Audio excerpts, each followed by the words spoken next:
नमस्कार। आज बात करते हैं एक ऐसी पहेली की जो हम सबके घरों से, हर रसोई से, हर खेत से जुड़ी हुई है। ये पहेली है भारत में खाने पीने की चीज़ों की घटती बढ़ती कीमतें। ये एक ऐसा रोलर कोस्टर है जिसका असर सीधा हमारी जेब पर और हमारे किसानों की जिंदगी पर पड़ता है। कभी सोचा है कि आखिर ऐसा होता क्यों है? क्यों कभी टमाटर के दाम आसमान छूने लगते हैं तो कभी प्याज की कीमत इतनी गिर जाती है कि किसानों को सच में आंसू आ जाते हैं? मतलब हमारी थाली में जो जरूरी चीजें हैं उनके दाम एक जैसे क्यों नहीं रहते? चलिए आज इसी बड़ी और अहम गुत्थी को सुलझाने की कोशिश करते हैं।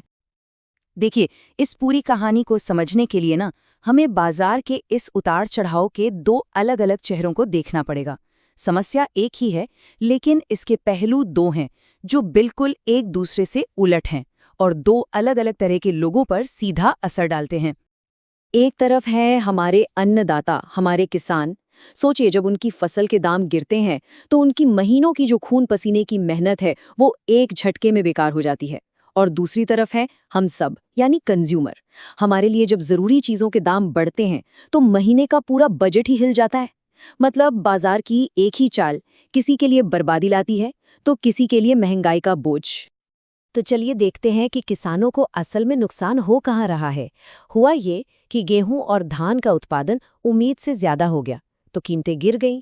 प्याज और टमाटर की बम्पर फसल हुई तो बाजार में सप्लाई इतनी बढ़ गई कि दाम बिल्कुल नीचे आ गए। और चना मसूर जैसी दालों पर उस पर इंटरनेशनल मार्केट का प्रेशर पड़ा। नतीजा सीधा और गहरा असर किसानों की आमदनी पर। और अब सिक्के का दूसरा पहलू देखिए। सरसों के तेल की इंटरनेशनल डिमांड बढ़ी तो यहाँ तेल महंगा हो गया। मक्का का इस्तेमाल एथेनॉल बनाने में ज्यादा होने लगा तो उसके दाम भी चढ़ गए। वहीं अरहर और उड़द का प्रोडक्शन कम हुआ और कुछ राज्यों में तो आलू पर मौसम की भी मार पड़ी। और इन सब का सीधा असर पड़ा हम सब के किचन के बजट पर। तो सवाल ये उठता है कि इस बड़ी समस्या से निपटने के लिए आखिर किया क्या जा रहा है? हाल के बजट में इस उतार चढ़ाव को कंट्रोल करने के लिए कुछ बहुत जरूरी घोषणाएं हुई हैं। चलिए अब जरा इन समाधानों पर नजर डालते हैं। सरकार ने ना एक साथ कई मोर्चों पर काम करने का एक बड़ा प्लान बनाया है। इसमें क्या क्या है? सबसे पहले मिनिमम सपोर्ट प्राइस यानी एमएसपी की गारंटी को और मजबूत करना। फिर एक नई चीज भाव अंतर भुगतान योजना को शुरू करना। इसके अलावा फसल बीमा को सीधे मंडी के भाव से लिंक करना और जो डिजिटल मंडियां हैं ई-नाम, उनके नेटवर्क को देश के कोने कोने तक फैलाना। अब इसमें एक नया शब्द आया, भाव अंतर भुगतान।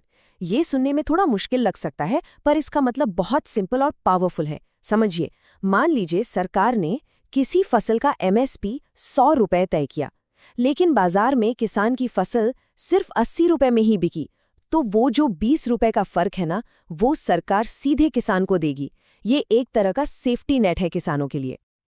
और हाँ, इस पूरी स्ट्रैटेजी को जमीन पर उतारने के लिए एक बहुत बड़ा कदम भी उठाया गया है। एग्रीकल्चरल इंफ्रास्ट्रक्चर को मजबूत करने के लिए सरकार ने 50,000 करोड़ रुपए के एक बहुत बड़े फंड की घोषणा की है। 50,000 करोड़? इस पैसे का मेन काम होगा स्टोरेज सुविधाओं को बेहतर बनाना, मतलब गोदाम और कोल्ड स्टोरेज को, ताकि फसल बाजार तक पहुंचने से पहले खराब ही ना हो। लेकिन बात सिर्फ पैसे और इंफ्रास्ट्रक्चर की नहीं है। इस पूरी योजना की जो रीढ़ है वो है टेक्नोलॉजी। असली लक्ष्य है सिस्टम में ट्रांसपेरेंसी लाना और उसे पहले से कहीं ज्यादा एफिशिएंट बनाना। और ये सब कैसे होगा? डिजिटल मंडी के जरिए। इसे 3 आसान स्टेप्स में समझिए। नंबर 1, हर किसान अपने मोबाइल ऐप पर देश की किसी भी मंडी का रोज का रेट देख सकेगा। नंबर 2, टेक्नोलॉजी की मदद से बिचौलियों का रोल कम से कम हो जाएगा। और नंबर 3, किसान सीधे सीधे अपनी फसल के लिए सबसे अच्छा खरीदार ढूंढ पाएंगे बिना किसी रुकावट के। तो इन सभी घोषणाओं और योजनाओं के पीछे का असली मकसद क्या है? आखिर सरकार करना क्या चाहती है? इन सब का निचोड़ सिर्फ एक शब्द में है, बैलेंस, संतुलन। और ये बात बजट के इस एक वाक्य में बहुत अच्छे से समझी जा सकती है। लक्ष्य एक ऐसा स्टेबल और फेयर मार्केट बनाना है जहां न तो किसान को अपनी मेहनत का घाटा सहना पड़े और न ही आम आदमी पर महंगाई का बोझ पड़े। लेकिन सबसे बड़ा और अहम सवाल तो आखिर में यही बचता है, क्या ये सारी योजनाएं और घोषणाएं सिर्फ कागज पर रह जाएंगी या हकीकत में भी बदलेंगी? क्या ये वाकई वो बैलेंस ला पाएंगी जिसका वादा किया गया है? क्योंकि इसी सवाल का जवाब भारत के किसानों और करोड़ों कंज्यूमर्स का भविष्य तय करेगा।